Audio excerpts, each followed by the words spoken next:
That's my baby. Well, I'm trying to get crazy. That's my second attempt. I'm back at Indian Run. I hate this place with Westover, but that's my baby. But it's astounding because I have not seen Gracie in a week. And I think today is Friday. Yes, my baby. I fed him last Friday. I have not been here. And there's no other cats. I saw Raccoon. I saw Rocky. I saw Rocky Raccoon over here, which is usually, I know there's raccoons back here, but I'm pretty sure that was Rocky because he was pretty, he was cool with me, but he was probably really ridiculously hungry.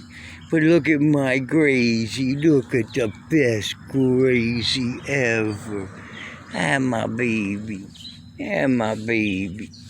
So anyway, yeah, you got to eat, my baby, huh? Yeah. So it's just astounding because at the end of the day, I met Gracie, I'm going to say 10 months ago, and anyhow, he, as I've said before, for 4 months, four months, 1, 2, 3, and 4. All Gracie did was get chased by every other cat. What was astounding is that Gracie was so more aggressive than I'm quite used to. And he was dumped here. There's 2 or 3 other tribes, like genetics at here at Indian Run in Bridgeton. But he just doesn't, he's completely misplaced. And what's amazing is that even though he's a male and he's bigger and he is more aggressive, I've seen him, he couldn't eat. And he'd come to me and I'd feed him. And then another cat would come and chase him and he'd come to me. 4 months though, he hissed at me. Because the minute you put the food down, like he's used to, so he's hissing at me because those cats are hissing at him. It's his food now. And and then I just loved him. I loved him unconditionally. I just didn't take anything personally. I just loved him. And ultimately, he's like as if I could figure out how to be a Boy Scout at 67, I just build a tent in here, and me and Gracie, this will be our home. But anyway, I have a beautiful place now because a lot of love from people, and I'm trying to get Gracie. The cage is over there. Not the cage, the carrying thing. So he was close. The first time I came was with a big cage. I just screwed that up. I don't know how to do things. I put it upside down. He was in the cage, and then he got out. But he was so unhappy for that 20 seconds. I could see the fear in his eyes. I know what it is. I've been put in psychiatric wards over 20 goddamn fucking times. It's horrible. I could hear it in the whine. I never heard that whine from Gracie. I'd rather hear the hissing than that whine. That whine was scared and hopeless, and he's trapped. Anyway, it was amazing because he just pushed, and he went out because I'm stupid, and so he kind of didn't get real upset. All right, Gracie, I love you. You go. I know you're over here. You're my baby. I love you, Gracie. There it is. I'm my Gracie. Good boy. He's a good boy. He's my good boy. So anyway, he's faring well, and it's astounding. I don't know how. I guess it's been 2 weeks since I was evicted from here. It was a Saturday, right? Yeah, tomorrow it's 2 weeks. So, it's astounding. I didn't see him for a week, and he came in a pretty short period of time, but I did have to open food. I called him the first time, and then I opened food, and he showed up. But this time I called his name. He came running. Yes, my good boy. Look at that good boy. Anyway, all right, listen, I better just stop now. But, so he was in the cage, or whatever you call it. I got Karen is so kind, second in charge over at the Millville Housing Authority. And she's just taken personal interest in me as if I was really her brother. I'm not used to this love. I didn't get this here at Indian Run. Everything's money and fuck you. but not these people. They're just loving. So she wants me to have Gracie, and she's seen the other video, and she's rooting. So I don't know. The fact that he's still here is the proof of what I Googled. I Googled all of this. They said 3 days. They said if you've attached a feral cat like they're used to you feeding them, if you don't show up for 3 days, they will either move on or you destroyed them.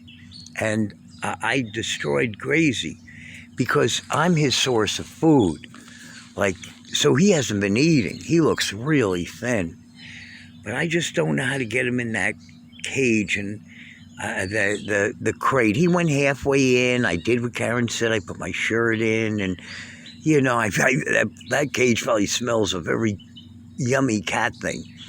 But boy, he did eat, but not ridiculous. That's the way cats are. But I gave him some ham and I cat food and some bones. I picked some bones from Quick Plus. I saw it right on top. There was just somebody threw away chicken bones, so I gave him. But anyway, he's just happy, and he ate.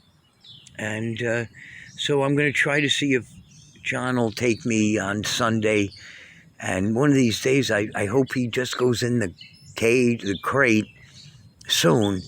And, maybe he won't be so freaked out. Like maybe if I feed him, I do this a couple of times next week, maybe he'll just be groovy. I don't know. And I can just get him to the back. Because what happened is that he'd go in that crate. But once I, tried to be cunning and, took the shirt out and then put the cat food all the way at the back, he wasn't that hungry. And I'll tell you this, and I'm going to finish this yapper. You remember I said this.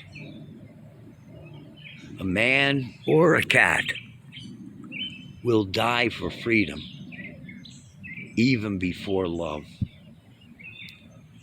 And I don't want him to feel trapped. Oh my God, even for an hour. I just don't, if it's possible. I just love him to get so used to that crate that he just kind of started eating in it. And one day I go, come on, I'm going to pick you up. Maybe, but if I'm still petting him inside and, maybe it's real fast, and then I'll be in a place where he can come in my apartment. He can stay outside. I have a backyard where I am. There's a lot, there's turkey. It's just, they love the animals. I've already got a sanctuary for birds and squirrels and one black and white cat already and turkeys. And I've only been there 2 weeks. So anyway, he would just fit in. And I have a back porch so he can, I just already figured it out. I'll just show, he can pop in. It'll be like a trap door. I'm sure there'll be other animals in my apartment. But anyway, look at him. He ate and he's happy, and he was so happy to see me. It's not because I'm anything, but I represent love. That's what I represent to him. I represent a gentle hand. I represent someone that wants to meet Gracie where Gracie is. I don't want to freak Gracie out. His whole life has been fucking freaked out. How did he end up here?